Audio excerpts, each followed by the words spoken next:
108 শ্রীল ভক্তিহৃদয় কৃষ্ণদাস গোস্বামী মহারাজের আতুল রাতুল চরণ পদার বিন্দে এই মৌসুম জীব কোটি সহস্র দণ্ডবাদ প্রণিপাত জ্ঞাপন করছি।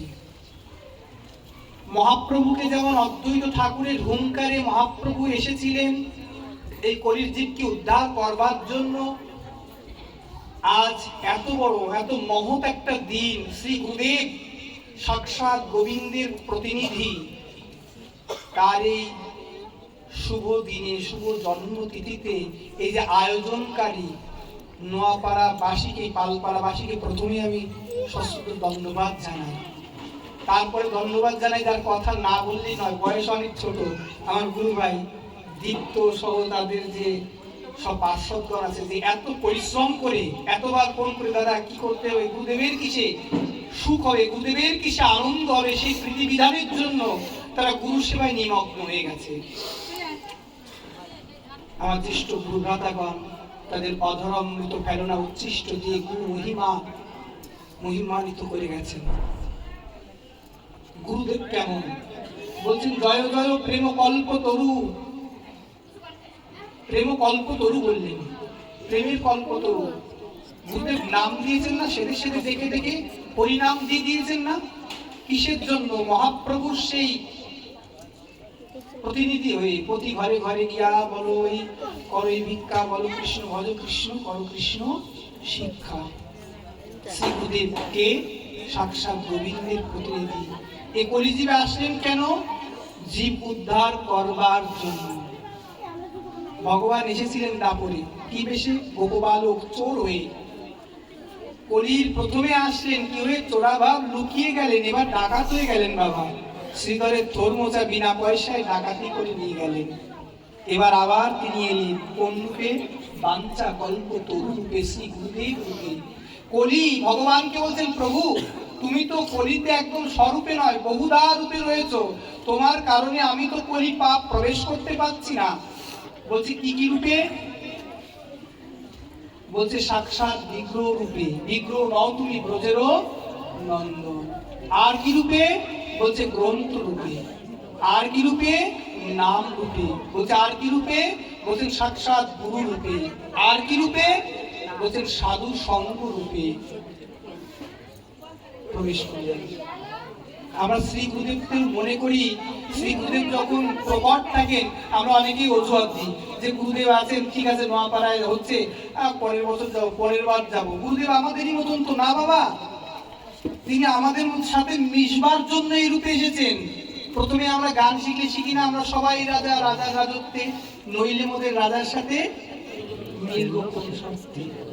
আমাদের সাথে মিলবার জন্য, আমাদেরকে উদ্ধার করবার জন্য গুরু রূপ দ্বিভুজ মূরতি ধারণ করে এসেছেন। সেদে সেদে কলির জীবকে ডেকে ডেকে ওগো আসো না, আসো না। কেমন যেন মেলায় পুত্রকে নিয়ে পিতা গেছেন, পুত্রের হাতটি ছেড়ে কি করেছেন? মেলায় হারিয়ে গেছেন। হাজার হাজার লোক পুত্রখানা গাচ্ছেন পিতা পিতা পিতা বলে, আর পিতৃদেব দাঁড়িয়ে আছেন, পুত্র পুত্র বলে কাঁদছেন। পিতা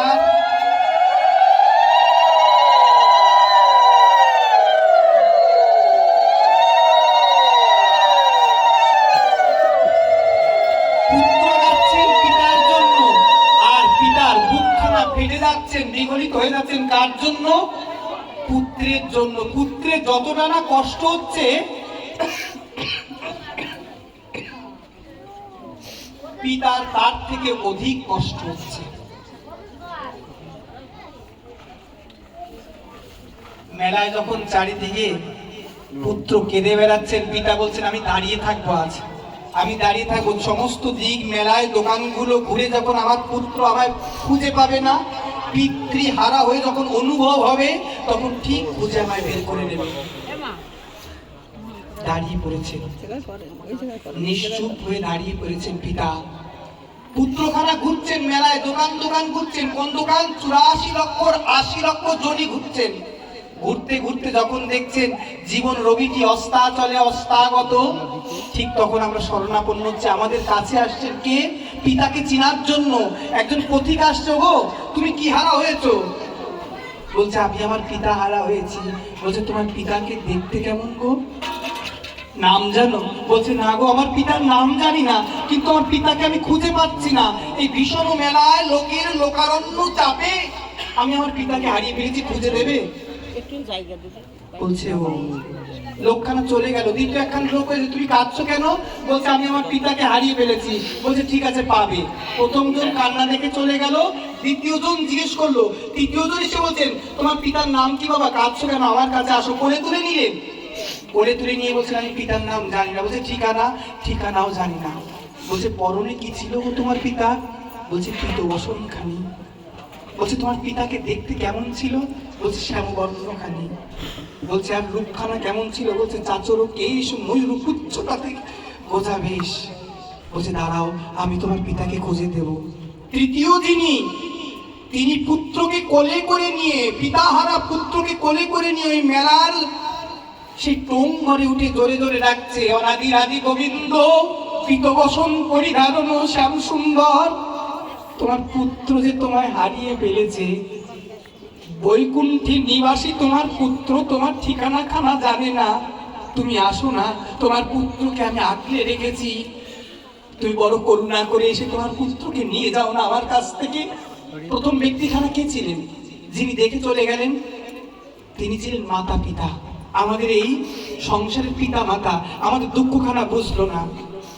দ্বিতীয় যে এসে জিজ্ঞেস করলো তুমি কাঁদছো কেন, সামান্য একটু মায়া জেগেছে। তিনি কে? তিনি আমাদের প্রতিবেশী, সুখ দুঃখের কথা শুনতে এসছে। তৃতীয় জন যিনি ছিলেন, যিনি পিতাকে ডেকে দিলেন, তিনি কে ছিলেন? তিনি ছিলেন আমার গুরুদেব, যিনি বাঞ্ছা কল্পতরু হয়ে দু হাত ধরে ডাকছেন গোবিন্দ।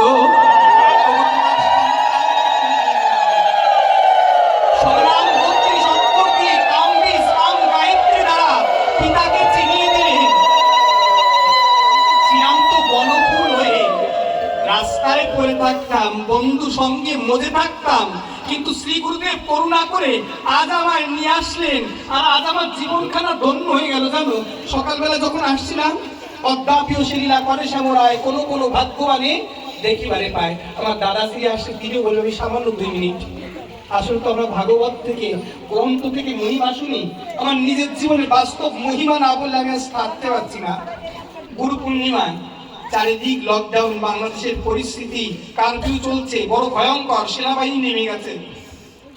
আমার দীপ্ত ভাই বাবা বলছেন গুরু পূর্ণিমায় দাদা কি দিয়ে কি করব, বাড়ি থেকে দোমনা করছে, সেনাবাহিনী নেমে গেছে, কারফিউ, বিশাল ব্যাপার। আমি বলছি দীপ্ত আমি চেষ্টা করছি, আমি বাড়ি থেকে জামা প্যান্ট নিয়ে এসে 2বার রিক্সা আটকে দিয়েছে, গাড়ি দিতে দিচ্ছে না।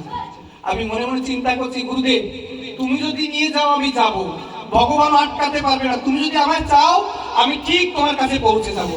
আমি রাস্তায় দাঁড়িয়ে থাকলাম, সেনাবাহিনী গাড়ি মুহুর্মুহু যাচ্ছে। এদিকে দীপ্ত গুরুদেবের কাছে যে বলছেন, বাবার কাছে যে বলছেন বাবা দাদা তো মনে হয় আসতে পারবে না। আমার বাবা মহারাজ বলছেন কেউ না আসুক না আসুক, আমার পাগলখানা ঠিকই আসবে, চিন্তা করিস না। গুরুদেব যাকে একবার ধরে গোবিন্দ তাকে কখনো ফেলে না। আমি একটা ইজি গাড়িতে উঠলাম, আমার গাড়িখানার সামনে কত জনের গাড়ি আটকে দিল, পাঠিয়ে দিচ্ছে, ব্যাগ দিয়ে দিচ্ছে, কিন্তু আমার গাড়িখানকে ধরে নাই। ওই এক গাড়িতে এসেই নোয়াপাড়া নেমেছি, ফুলতলায়ও নামি নাই। এসে যখন দীপ্তর মুখে শুনলাম যে গুরুদেব বলেছেন কেউ আসুক আর না আসুক জয় ঠিকই আসবে, চিন্তা করিস না। তাই গুরুদেব যদি কাউকে একবার ধরেন, গুরুদেব যদি কাউকে একবার মনে করে রাখেন, সে কিন্তু আর এ জগতে তলাবে না। তাই যিনি নাম দিয়েছেন, যিনি সেদে সেদে নাম দিয়েছেন, যিনি বনফুল থেকে রাস্তা থেকে তুলে এনে গোবিন্দের আতুর চরণে দিয়ে দিয়েছেন, বাবা তুমি তো নাম দিলে, আর কৃষ্ণ বলতে যে নয়ন জলটা তুমি তো দেবে, কৃষ্ণ পাওয়ার যে আকাঙ্ক্ষাটা তুমি তো দেবে, কারণ তুমি তো কৃষ্ণকে পেয়ে গেছো, সতত কৃষ্ণের চরণে তুমি অধিষ্ঠিত হয়ে গেছো। বাবা কৃষ্ণ বলতে তো নয়নে বাড়ি জ্বলে না, বাবা কৃষ্ণ বলতে তো এখনো মানুষের পাতে 2টি হাত পাতি যে কৃষ্ণের সেবার জন্য কিছু দাও। ভাগবত আসরে গেলে তো হৃদয়খানা কোমলিত মলিনত হয় না বাবা? তুমি আমায় একটু বড় করুণা করে কৃষ্ণ বাবার আসরে দিতে পারো? বাবা, তুমি আমায় শিখিয়ে দিতে পারো তুমি কেমন করে কতটা আকুতি দিয়ে গোবিন্দকে ডেকেছো? কতখানা নয়নের জল জমলে বাবা আমি গোবিন্দকে দর্শন করতে পারবো?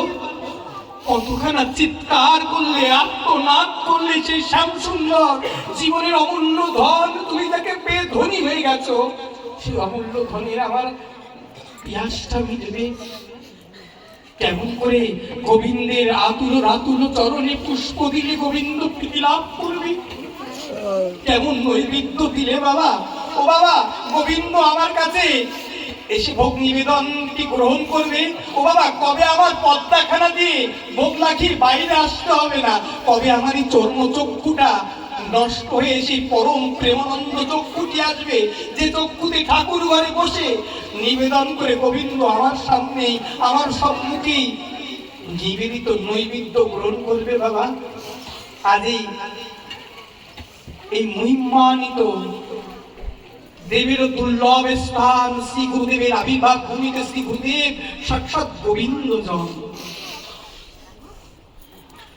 কত শত জন এসেছে, কত শত জনের গোবিন্দ বলতে, গুরু বলতে নয়নের জলে বক্ষ প্লাবিত হয়ে যাচ্ছে, আর পাষাণ হৃদয়টা শুধু থেমে যাচ্ছে। কারণ কি জানো? গুরুচরণে মতি হলো না। কৃষ্ণকে তো ডাকলে পাওয়া যায়, গোবিন্দকে ডাকলে পাওয়া যায়, কিন্তু এই মনটা তো চঞ্চল, চলে যাবে। কাকে পেতে হয়? ধ্যান মূলম পুরোন্নতি, পূজা মূলম পুরোন্নতি। গুরুদেবকে যদি হৃদয় একবার আনা যায় না, গুরুদেবকে যদি হৃদয় একবার ধারণ করা যায় না, অনায়াসে গোবিন্দ সেখানেই বসে থাকবে। কেমন জানো? রামদাস বাবাজি মহারাজের চরণ সেবা করছে জয়নিতাই বাবা। চরণ সেবা করতে করতে দাদাজি মহারাজ বলছেন, আচ্ছা তুমি আমার কাছে কি চাও? কি চাও তুমি আমার কাছে? বলো, যা চাও আমি তোমায় দিয়ে দেবো, বলো কি চাও? জয়নিতাই বাবা চুপ করে বসে আছেন। বলছে, বলো কি চাও? সমাজ বাড়ি চাও? সমাজ বাড়ি যে ব্যাংক আছে টাকা সেটা চাও? আরো মন্দির চাও? আমি দিয়ে দেবো। কি চাও আমার কাছে বলো? বলছে, বাবা যদি দিতে হয় একটা জিনিস দেবে তো বাবা? তো বলছি, কি দেবে? কি দেবে বলো, কি চাও? বলছে, বাবা তুমি নিতাই বলতে তোমার যে নয়নের জলখানা ঝরে বাবা, নিতাই বলতে তোমার যে প্রেম ভাবটি হয়, আমার তুমি নিতাই খানা দিয়ে দাও না বাবা। মহারাজ বলছেন, তুই আমার নিতাইকে নিয়ে নিবি? আমার নিতাইকে নিয়ে আমি কি নিয়ে চলবো? শিষ্যের চাওয়া তো গুরুদেবের কাছে কি হয়? গুরুদেব বাড়ি গেলে, বাবা আমার তো সংসার চলছে না, চাকরি হচ্ছে না, এটা চেতে নেই। গুরুদেবের কাছে এসে বলতে হয়, বাবা তুমি তো আমায় নাম দিয়েছো, প্রেম তো তুমিই দেবে, তুমি তো প্রাপ্তি ঘটিয়ে দেবে, কারণ কৃষ্ণের সাথে আমার সম্বন্ধ করা ঘটক তো তুমি বাবা। তুমি আমায় কৃষ্ণ পাইয়ে দাও। সেই কৃষ্ণ পাওয়ার প্রেম সঞ্চরিত আমাদের মধ্যে সেই গুরুভাবের কথা উপবেশন করবেন আমাদেরই অগ্রজ গুরু ভাই। তিনি এসেছেন গুরু মহিমা বলবার জন্য। আর আপনাদের কাছে একটা নিবেদন আছে। কি নিবেদন? সে ছোট্ট বেলা থেকেই পালপাড়া মন্দিরে আসছি, গুরু পূর্ণিমা, গুরু জন্মতিথি, 64 মহন্তের ভোগ, আরো কত মহিমান্বিত অনুষ্ঠান এখানে হচ্ছে। আমাদের কি জানো মা, সহজে কেউ আসে না, আবার যারা আসে তারা গোবিন্দের প্রতিনিধি হয়ে আসে। এখানে নৃত্য করতে গেলে সমস্যা হয়েছে, আমি আর শুভঙ্কর এত লম্বা হয়ে গেছি, এ আমার দোষ না, আমার পিতা মাতার দোষ না, দোষ কার? ভগবানের দোষ। লম্বা বানিয়ে দিয়েছে তাই। নাচতে গেলে টিনে হাত বেঁধে যায়। আমাদের এখানে সামর্থ্য আছে, কিন্তু দানের মধ্যে কোন দান শ্রেষ্ঠ? অন্ন দান শ্রেষ্ঠ। আর দান কোথায় করতে হবে? যদি গোবিন্দ মন্দিরে কোনো দান করা হয়, ওই জিনিসটা যতদিন গোবিন্দ মন্দিরে থাকবে ততদিন তোমার পুণ্য গোবিন্দের খাতায় লিপিবদ্ধ হবে। কত বছর এই মন্দির এসেছি, এই নাচতে গেলে 3টে হাত বেঁধে যায়। এখানে সামর্থ্য আছে, কিন্তু তোমরা কেউ দেবে না, তোমাদেরকে দিয়ে ভগবান দেওয়া হবে। ভগবানের কাছে যদি ভগবান দাও, ভগবান দেবে না, মাধ্যম দ্বারা দেবেন। যেমন ভগবান শ্রী গুরু মাধ্যম হয়ে গুরুরূপ ধারণ করে এসে আমাদের জনে জনে, ঘরে ঘরে, গৃহে গৃহে উদ্ধার করছেন নামামৃত দিয়ে। ঠিক তেমনি ভগবান যদি দেওয়া হয় তাহলে হবে, নয় কিন্তু হবে না। এই যে 25 তারিখে মনে হয় 64 মন্ত্রের ভোগ হবে, এখানে বা 2-3 থেকে 3 বার 3 লাগবে। আমরা যদি সবাই বলি আমরা 4টে করে 3 দেবো, দিতে পারবো না বাবা। যদি আমরা বলি আমরা 200 করে টাকা দেবো, দিতে পারবো না। আমরা যদি কেউ বলি না এখানে যা বাস লাগবে আমি দেবো, দিতে পারবো না। সবার কিন্তু সামর্থ্য আছে। আমরা সবাই যদি বিন্দু বিন্দু ভাবে একটু এগিয়ে আসি, তাহলে মনে হয় এই মন্দিরটা আরো সমুজ্জ্বল হয়ে যায়। যে মন্দিরে আমার শ্রী গুরুদেব ব্যাসপীঠে ব্যাস পুজো পাচ্ছেন, যে মন্দিরে 64 মহান্তের ভোগ আরাধনা হচ্ছে, যেই মন্দিরে শ্রী গুরুদেবের জন্মতিথি জগন্নাথ দেবের মহতি ভোগরাগ হচ্ছে, তাহলে সেই মন্দিরের জন্য আমরা কেউ এগোতে পারবো না? মন্দির কিন্তু শুধু পালন করা বাসী নয়, এই মন্দির আমাদের সবার। মন্দির মানে আমাদের সমস্ত মন্দির, বাংলা যত মন্দির আছে সবই আমাদের। আর এখানে গুরুদেবের কিন্তু বিশেষ প্রীতি লাভ হয়। এই নোয়াপাড়া বাসীর পরে কিন্তু গুরুদেবের বিশেষ কৃপা। এত জায়গায় গুরু মহিমা হয়েছেন, গুরু কীর্তন হয়েছেন, গুরু হয়েছেন, কিন্তু এই পালপাড়া আসলে হৃদয়টা কিন্তু প্রশান্তিতে ভরে যায়। আসলে যে পালপাড়া না, যেখানে মাটির জিনিস গড়ে, সেখানে ভক্ত গড়ার কারিগর এখানে এই ভূমিতে। তাই আমরা যার যা আছে, আমার এখানে দীপ্ত ভাই আছে, আরো সবাই আছে, কমিটির লোক আছে, এলাকাবাসী আছে, আমরা সবাই একটু এগিয়ে আসবো। যার যা আছে, একবার দিতে না পারলাম 3টে টিকিট খরচ দেবো, পারবো না? 600 টাকা 700 টাকা নয় 1000 টাকায় হোক। তাই যার যা আছে, আমার বিশেষ করে কেউ কিন্তু বলে দেয়নি, আমি নিজের থেকেই বলছি, কমিটির কাছে শুনিনি। কারণ কি জানো, আমারও হৃদয়টা বেশ ব্যথিগ্রস্ত হয়। একটু উঁচু হলে নাচতে বেশ আনন্দ হয়, হয় না বাবা? কিন্তু হাতটা বেঁধে যায়। আবার আমাকে 2-3 বার মাঝারি কামড় দিয়েছিল, তাই আমার মনে আছে যে টিনে মাঝারির বাস হয়। এমন কি আছে জানো, গোবিন্দ যদি চায় তোমাদের মাধ্যমে, তোমাদের মুখ থেকে বলে এখানে স্বাদ হয়ে যেতে পারে, না মন্দির হতে পারে না? তাহলে যার যা আছে, আজ মহাকাল আমরা সবাই একটু সাহায্য করবো শ্রী মন্দিরটা আরো প্রীতিবন্ধন করতে। আমাদের মধ্যে এখন একটু গুরু মহিমা আলোচনা করবে আমাদের গৌর হরিদা। গৌর হরি চলে এসেছেন। গৌর হরিদা আমাদের মধ্যে সামান্য একটু গুরু